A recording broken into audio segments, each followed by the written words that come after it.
Welcome to Al Hikmat Podcast. अस्सलामु अलैकुम वरहमतुल्लाहि वबरकातुह। वालेकुम अस्सलाम वरहमतुल्लाहि वबरकातुह। आज हम कुरान की एक बहुत ख़ास सूरा के बारे में बात करने वाले हैं। जी, सूरा अल इसरा।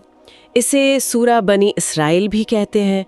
जब हम इस सूरा को पढ़ते हैं तो ऐसा लगता है कि ये सिर्फ अलग अलग हुक्म नहीं है, बल्कि एक कामयाब समाज का पूरा ब्लूप्रिंट, एक नक्शा हमारे सामने रख रही है। सुभान अल्लाह, आपने बहुत खूबसूरत बात कही।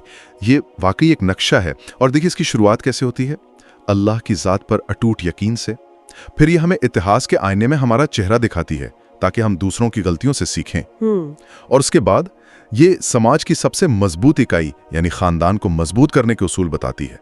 फिर आर्थिक अनुशासन की बात, और आखिर में उन बड़े गुनाहों से आगाह करती है जो समाज के ताने बाने को ही तोड़ देते हैं। तो चलिए आज इसी ब्लूप्रिंट के कुछ सबसे अहम हिस्सों में उतरते हैं और देखते हैं कि उनमें आज हमारे लिए क्या पैगाम छिपा है। शुरुआत करते हैं सूरा अल इसरा की पहली ही आयत से। जी, आयत नंबर 1, अल्लाह ताला फरमाते हैं, जी, सुब्हान अल्लज़ी अस्रा बिअब्दिही लैलन मिनल मस्जिदिल हरामी इलल मस्जिदिल अक़सा अल्लज़ी बारकना हौलहू लिनुरियहू मिन आयातिना इन्नहू हुवस समीउल बसीर।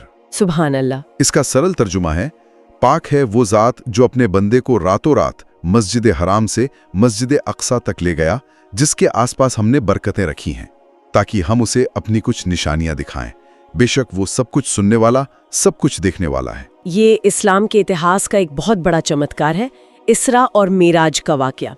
लेकिन आज की दुनिया में जहां हम सब कुछ साइंस और लॉजिक से देखते हैं, एक इंसान का जिस्म के साथ रातों रात एक शहर से दूसरे शहर और फिर आसमानों तक चले जाना, ये बात थोड़ी समझ से परे लगती है, नहीं? बहुत अहम सवाल है आपका। देखिए ये वाकया हमें सबसे पहली और बुनियादी बात सिखाता है क्या? कि अल्लाह की कुदरत हमारी सोच, हमारे विज्ञान और हमारे तर्क की सीमाओं में कैद नहीं है। जहां हमारी अकल खत्म होती है, वहां से अल्लाह की कुदरत शुरू होती है।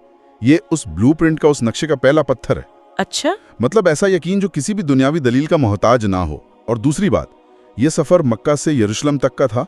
मस्जिद अक्सा वो जगह है जो हजरत मूसा अलैहिस्सलाम और हजरत ईसा अलैहिस्सलाम जैसे कई बड़े नबियों का मरकज रही है। जी। तो इस सफर के जरिए अल्लाह ने तमाम नबियों के पैगाम को एक साथ जोड़ दिया और ये ऐलान कर दिया कि इस्लाम कोई नया दीन नहीं, बल्कि उसी रूहानी सिलसिले की आखिरी और मुकम्मल करी है। बिल्कुल जी। तो ये सिर्फ एक चमत्कार नहीं था, बल्कि एक बहुत बड़ा सांकेतिक ऐलान भी था। और इस आयत का अंत होता है, बेशक वो सब कुछ सुनने वाला, सब कुछ देखने वाला है। पर जी, इसका क्या खास मतलब है यहाँ? इसका मतलब है कि ये सब कुछ उस अल्लाह के हुक्म से हुआ जो अपने बंदे की हर पुकार सुनता है और उसके हर हाल को देखता है।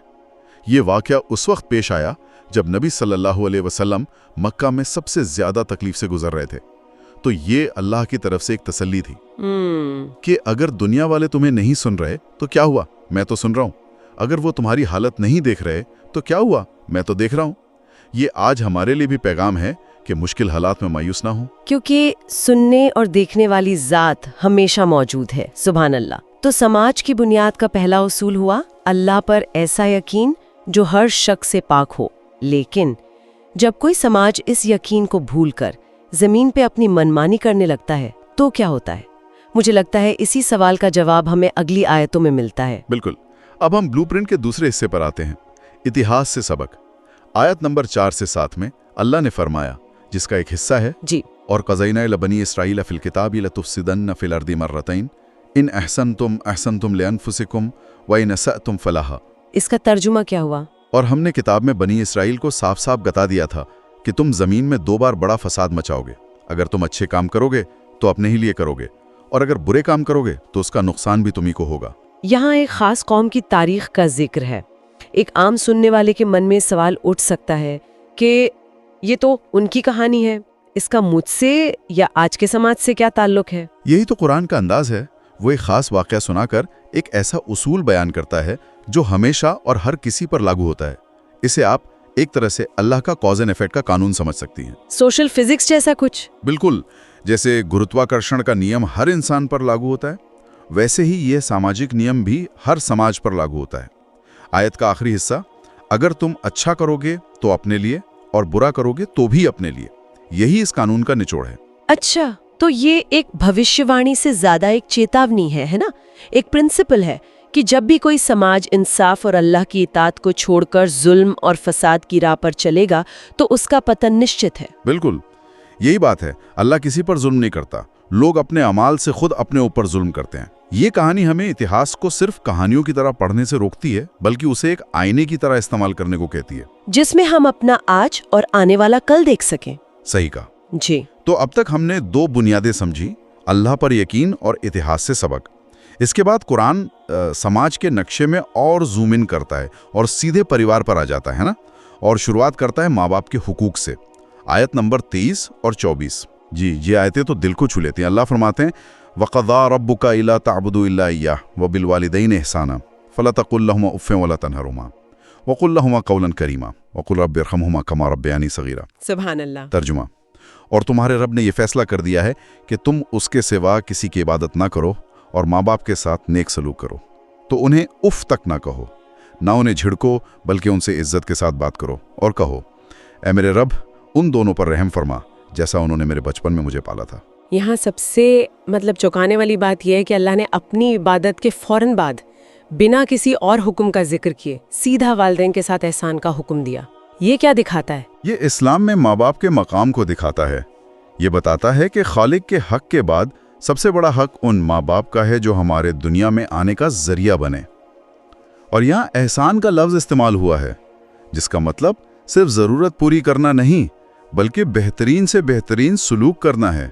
मुझे एक बात और बड़ी दिलचस्प लगती है, कुरान का उफ तक कहने से मना करना, जो कि नापसंदगी का सबसे छोटा इजहार है। इस पर इतना जोर क्यों है? इस छोटी सी बात में क्या गहराई है? देखिए, गहराई ये है कि बड़ी बड़ी नाफरमानियां एक छोटी सी उफ से ही शुरू होती हैं। अच्छा। उफ दिल में पैदा हुई बेजारी और नापसंदीदी का पहला सिग्नल है। कुरान उस जड़ को ही काट देना चाहता है। वो कहता है कि दिल में उनके लिए इतनी मोहब्बत और रहमत रखो कि बेजारी का ख्याल तक ना आए। खास तौर पर जब वो बूढ़े हो जाएं, एक ही बात बार बार पूछें या बच्चों जैसी हरकतें करें, उस वक्त सब्र करना ही असल एहसान है। और ये बात भी सोचने वाली है कि अल्लाह ने सिर्फ हुक्म नहीं दिया, बल्कि उस हुक्म को पूरा करने के लिए एक जज्बाती टूल भी दे दिया। वो खूबसूरत दुआ सिखा दी, रब्बे इरहमहुमा। ये हमें याद दिलाता है कि तुम भी तो एक दिन ऐसे ही कमजोर और बेबस थे। बिल्कुल, और उन्होंने तुम पर रहम किया था। ये कुरान का कितना खूबसूरत अंदाज है। हम अक्सर सोचते हैं कि माँ बाप के लिए कुछ बड़ा करेंगे, लेकिन ये आयत बता रही है कि असल इम्तिहान उन छोटे छोटे लम्हों में है। सही बात है। तो परिवार की भावनात्मक मजबूती के बाद कुरान समाज के आर्थिक स्वास्थ्य पर आता है। ये बताता है कि माल और दौलत को कैसे इस्तेमाल करना है।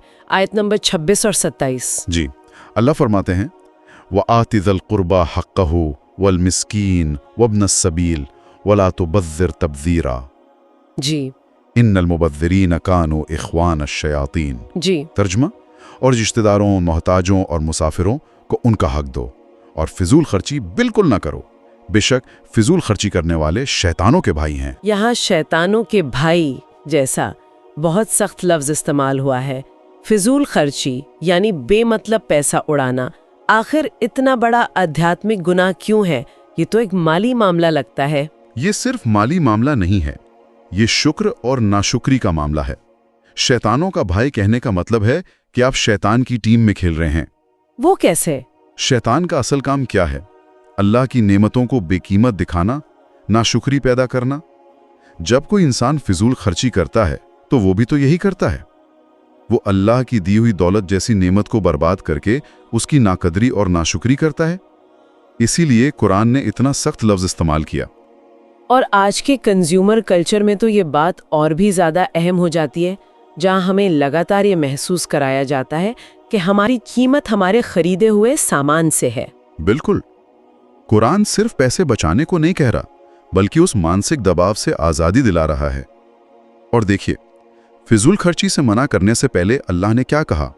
रिश्तेदारों, गरीबों और मुसाफिरों को उनका हक दो।